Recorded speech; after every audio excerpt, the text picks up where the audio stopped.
코비드-19 백신은 이제 어린 뉴욕 시민들 생후 6개월부터를 위해 강한 보호력을 제공합니다. 그러므로 이제 가족 전원을 코비드-19로부터 더 잘 보호할 수 있습니다. 코비드-19 백신에 대해 소아과 의사분께 얘기하십시오.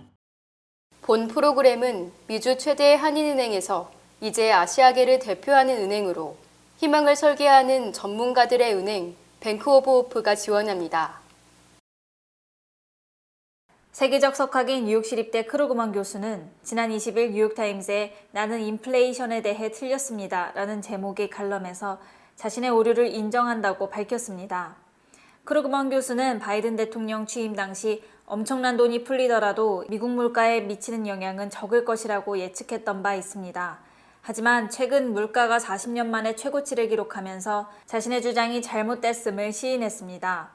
크루그먼 교수는 코로나19라는 이례적 상황에서 과거의 경제 모델을 대입함으로 문제가 발생했다며 이는 안전한 예측이 아니었다고 밝혔습니다. 이에 대해 뉴욕타임스는 자신의 오류를 인정하는 일은 쉽지 않기에 그만한 가치가 있다고 전했습니다. 유로화를 사용하는 19개국의 유로존 제조업황이 이번 달 들어 최저 수준으로 내려갔습니다.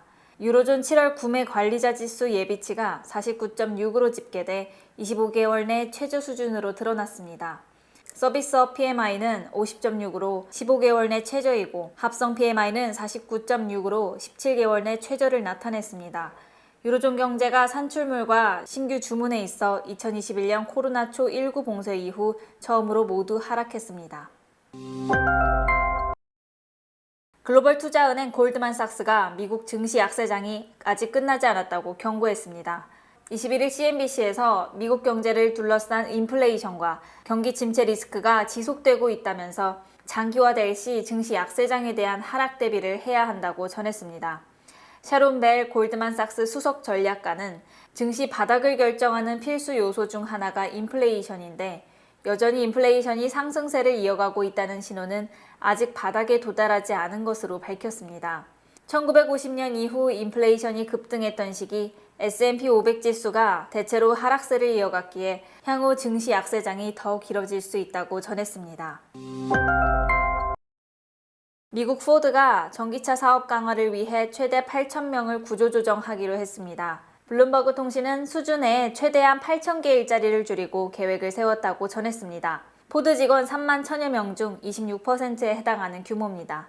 이는 전기차 투자를 확대하기 위한 비용 절감의 일환으로 미시간주 디어본에 있는 사무직 근로자에게만 해당합니다. 포드는 지난 3월 전기차 사업을 강화할 것이라고 전했습니다. 이어 전기차 부문에 대한 투자를 500억 달러로 늘리고 2026년까지 연 200만 대의 전기차를 팔겠다는 계획을 공개했습니다.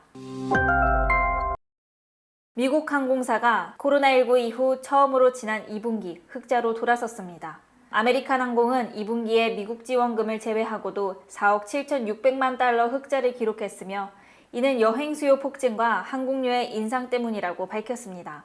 미국 항공사들은 코로나19 이후 약 2년간 승객이 최대 90%까지 급감하면서 파산 위기를 맞았고 연방정부 지원금으로 연명했지만 올 들어 코로나19가 진정되고 보복 여행이 늘어나면서 경기가 회복되는 추세입니다.